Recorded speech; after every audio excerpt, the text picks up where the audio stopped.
Let me tell you about the specific kind of dread I felt when I heard Scott Patterson was leaving Sullivan's Crossing. Not just disappointment. Not just, that's a shame. Actual dread. Because Sully, gruff, warm, stubbornly decent Sully, wasn't just a main character on this show. He was the show's heartbeat. He was the reason the whole thing made sense. The campground, the community, the title itself, all of it orbited around him. He was the gravitational center. So when the news broke that Patterson was exiting, I think a lot of us had the same quiet, sinking thought. This is how it ends. Not with a cancellation announcement, not with a ratings disaster, but with the slow, sad deflation of show that loses the one person who made it feel like home. I have done that thing before.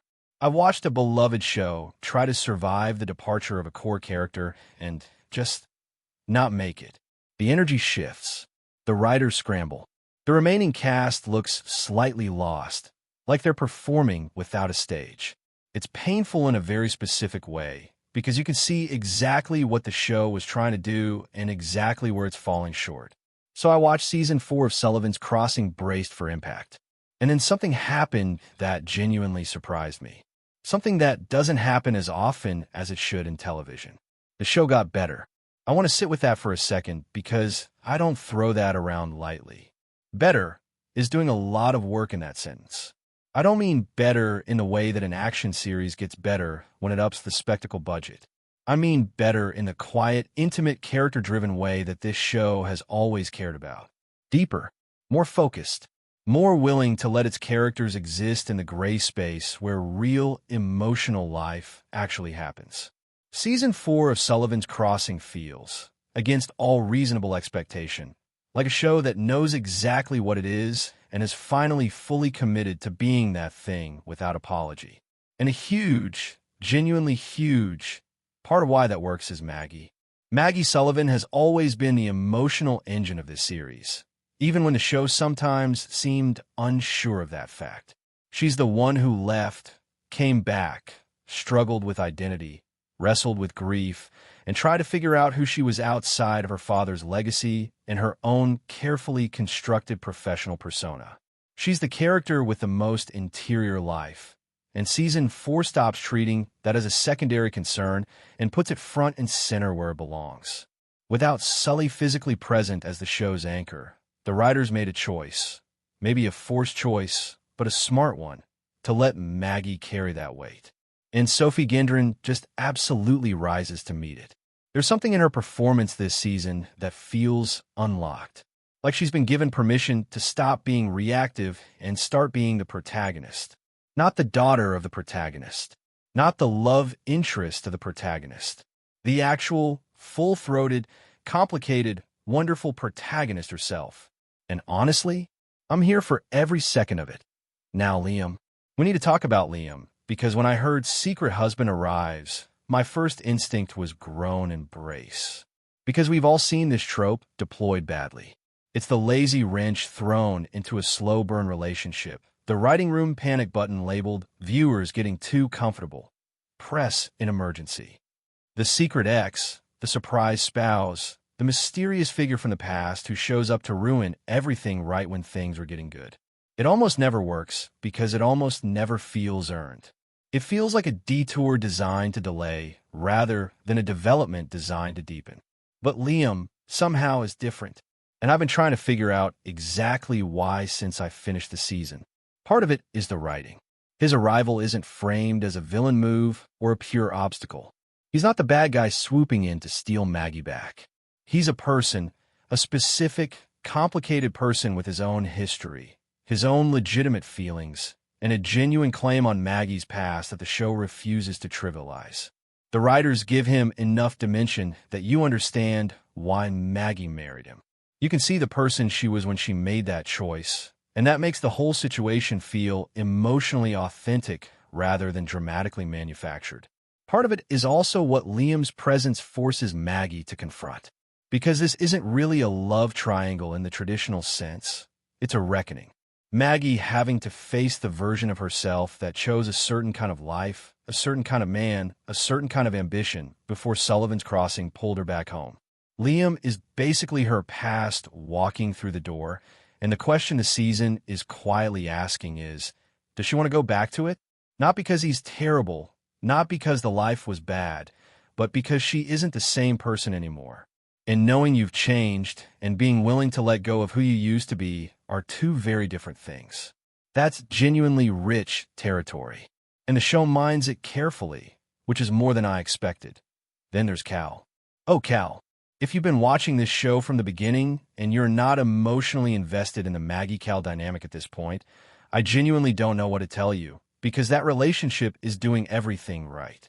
It's slow, sometimes agonizingly slow, but slow in the way that real feelings actually develop between real people who have been hurt before and aren't in a hurry to be hurt again.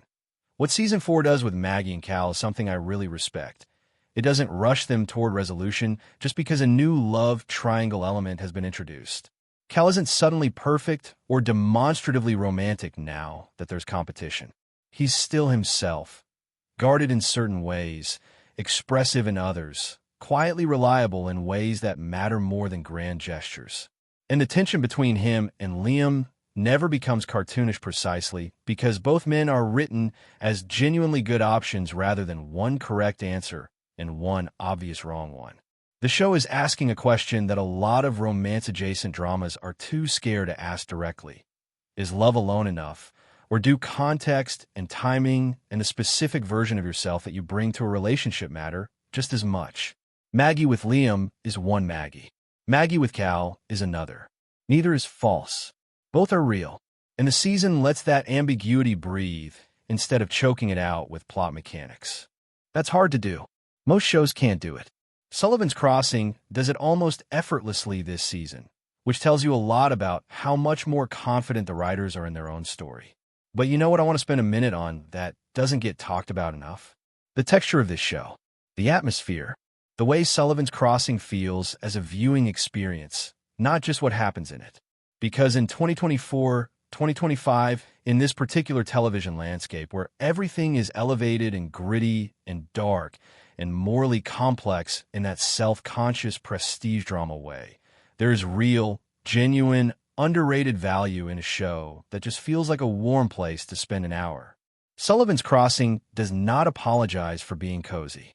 It does not dress up its small-town charm in quotation marks or ironize it for a more sophisticated audience. The campground looks beautiful. The community feels real. The pace is unhurried in a way that initially tests your patience and then, gradually, becomes the whole point. There's a rhythm to this show that mirrors the rhythms of the life it's depicting. People wake up and have coffee and have conversations that don't necessarily advance a plot, but do advance a relationship. Things happen slowly because meaningful things usually do. And when something emotionally significant occurs, it lands with weight precisely because the show hasn't been in a rush to get there. That's a hard thing to manufacture and an even harder thing to maintain across 4 seasons. The fact that Sullivan's Crossing still has it, still generates that particular feeling of warmth and slowness and genuine small-town community, even after losing a central pillar of its cast, is honestly impressive. Speaking of community, because this show has always been an ensemble, even when it didn't always treat itself that way, Season 4 really steps up in how it handles the supporting arcs. Sydney and Rafe have been building towards something for a while, and this season finally stops teasing it and starts developing it with some real emotional weight. What I like about their dynamic is that it doesn't feel like a subplot bolted onto the main story. Their relationship has its own internal logic, its own set of complications, and the show is patient enough to let those complications exist without forcing an easy resolution. There's a maturity to how the writers handle the ways that two people who genuinely care about each other can still struggle to find the right timing, the right words, the right version of trust. Lola and Jacob are a slightly different kind of story, lighter in tone, sweeter in texture, but not less meaningful because of that. Every ensemble needs different emotional registers, and Lola and Jacob serve as the show's reminder that love can also be uncomplicated and joyful without being naive. Their arc this season is the palate cleanser you need between the heavier emotional beats, and the show deploys it with good instincts. And then, there's Edna and Frank. And if you're not watching Sullivan's Crossing partly for Edna and Frank, I need you to check your priorities. Edna's recovery arc is one of the most emotionally honest things this show has done in 4 seasons. There's no miraculous healing, no sudden breakthrough where everything clicks into place and the storyline resolves itself neatly. It's slow and difficult, and sometimes 2 steps forward and 1 step back, which is exactly what recovery looks like in real life. Frank's presence in that arc, steady, patient, quietly devoted without making his devotion the center of attention, is the kind of character writing that you feel rather than notice. The show doesn't underline it. It just is. And that restraint makes it hit harder than any dramatic declaration would. If there's one thing Season 4 does consistently across every relationship arc, it's honor the unglamorous reality of how people actually connect with each other. Not through perfect speeches or perfectly timed revelations, but through persistence and patience and choosing to show up even when it's hard. That philosophy runs through every storyline this season, and it's what makes the show feel emotionally honest rather than emotionally manipulative. I also want to give credit to the new characters this season, because introducing new faces into an established small-town ensemble is a genuine minefield. Do it wrong, and they feel like intruders. Do it too obviously, and they feel like plot devices wearing human clothing. Sullivan's Crossing threads the needle by integrating new arrivals into the community's existing fabric rather than disrupting it. You get the sense that these are people who would have existed in Sullivan's Crossing regardless of whether we were watching, which is exactly the feeling a show like this needs to create.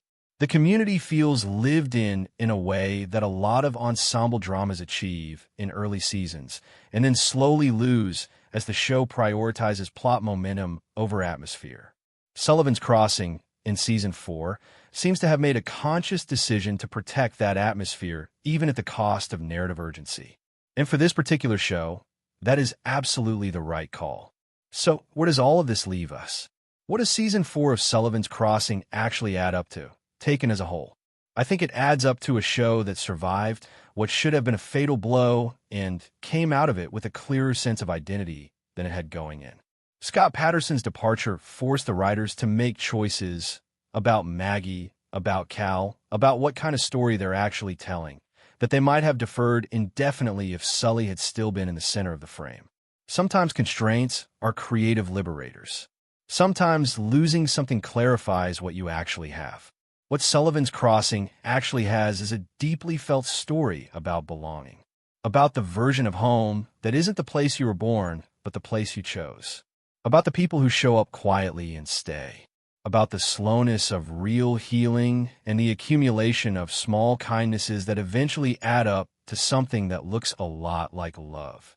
Season 4 understands that more fully than any previous season, and it communicates it with a confidence and an emotional clarity that makes me genuinely excited about where Season 5 could go. Because if Liam's storyline is building toward what I think it's building toward, a moment of real reckoning for Maggie, a choice that isn't just about a man, but about which version of her life she wants, then this show has the potential to deliver something truly satisfying. The comfort TV label sometimes gets used dismissively, like it means a show is simple or undemanding. But comfort isn't the same as shallow.